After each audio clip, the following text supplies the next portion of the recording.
Welcome to the August 7th, 2026 edition of the Daily News Summary for the Church of Jesus Christ of Latter-day Saints. I'm your host, and today we're looking at some recent developments, important institutional updates, and uplifting stories of service from across the global church community.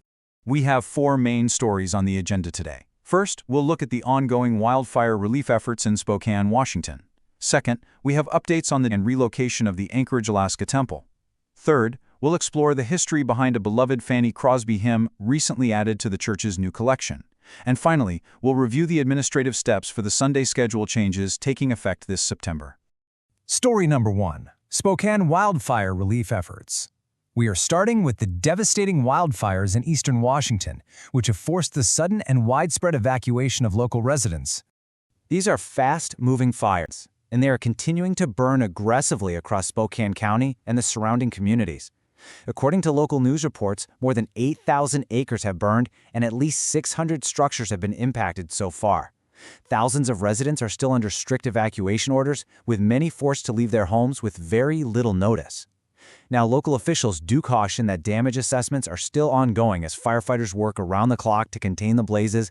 In response to this sudden emergency, members of the Church of Jesus Christ of Latter-day Saints are actively mobilizing to assist their displaced neighbors. It's important to note that a lot of church members have actually been evacuated themselves, including families throughout the Spokane, Washington North Stake, which lies entirely within the primary evacuation zone. Local meeting houses have been opened as temporary shelters, providing daily meals, offering pastoral care. This united, grassroots effort is a truly powerful demonstration of Christ-like compassion during a critical time of community need. Offering a pastoral perspective from the ground, Elder Jared M. Spataro, in Area 70 serving in the affected region, stated, "During times of disaster, we are reminded that the Savior's invitation to love and serve one another becomes even more meaningful." He expressed profound gratitude for the selflessness of the members, missionaries, community partners, and first responders offering dedicated service right now. Elder Spataro also assured the public that the church remains fully committed to working alongside its neighbors and local agencies as the community begins the difficult, long-term process of rebuilding and recovery.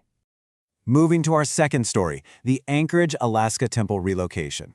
The First Presidency has just provided some highly anticipated institutional updates on the transition of this temple. Since early 2024, a completely new temple structure has been under construction near the existing site. You might remember the original Anchorage Temple was dedicated back in 1999 by President Gordon B. Hinckley during a period when the church started building smaller temples to bring ordinances closer to remote members. Well, nearly 3 decades later, this transition marks a major milestone. The First Presidency has announced that the current Anchorage Temple will officially close on March 22, 2027. Following the transition to the newly constructed temple, a public open house will run from Thursday, May 13th through Saturday, May 29th, which will allow the local community to tour the interior. Finally, the relocated Anchorage Temple will be officially dedicated on Sunday, June 13th, 2027.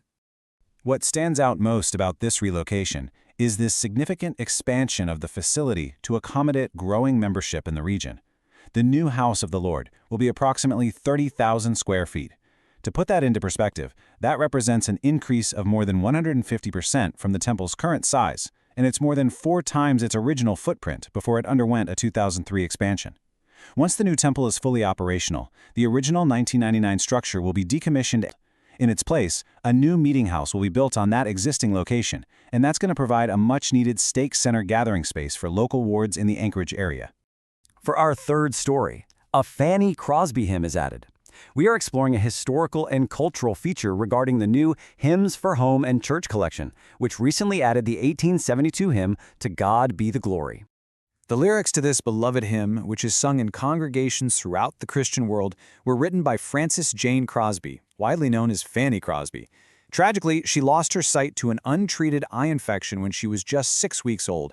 However, she didn't view her physical blindness as a debilitating tragedy, but rather as a unique spiritual strength that really focused her mind on heaven. In her 1903 autobiography, she beautifully wrote, "I verily believe it was His intention that I should live my days in physical darkness so as to be better prepared to sing His praises and incite others so to do." Fanny Crosby's life was marked by truly remarkable milestones. Following the early loss of her sight, she went on to excel as an English teacher, a passionate musician, and a celebrated poet. In 1846, she actually made history as the first woman to speak formally in the U.S. Senate chamber. She wrote "To God Be the Glory" in 1872, a deeply moving hymn that emphasizes drawing closer to God through Jesus Christ. This thematic focus aligns perfectly with the Church's ongoing efforts to center worship on the Savior, making it a highly anticipated addition to the new collection.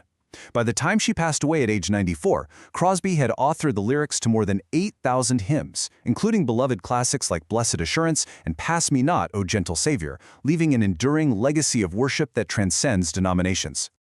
Transitioning to our final story today, upcoming Sunday schedule changes. Here is a practical, administrative look ahead for members worldwide regarding the schedule shifts coming this September. To help wards and branches implement the new schedule format seamlessly, the Church has released a series of helpful instructional videos. On Sunday, August 30, youth, their parents, and leaders will gather during class time to watch a specialized video introducing the new For the Strength of Youth curriculum, just ensuring families are on the same page. Then on September 6, when the new schedule officially begins, youth and adults will watch additional localized videos during a 25-minute Sunday school session, and that will be followed by specific instruction in Relief Society and Elders Quorum meetings. Leaders are highly encouraged to utilize the official implementation guide to facilitate these important discussions. Both the guide and the accompanying videos can be easily accessed right now on the Gospel Library app or online at churchofjesuschrist.org. Church leaders have emphasized that these institutional updates are not just administrative. They're designed to help members focus more deeply on the teachings of Jesus Christ and to strengthen gospel learning within the home. As congregations watch these videos together, they'll be prompted with specific, reflective discussion points. For example, members are asked to deeply consider, how will we be blessed by the updated guide and the new Sunday curriculum? Pondering questions like this one will encourage active, spiritual preparation for this global transition. Please support us by following, liking, and sharing this video. Thank you for watching, and we'll see you again tomorrow.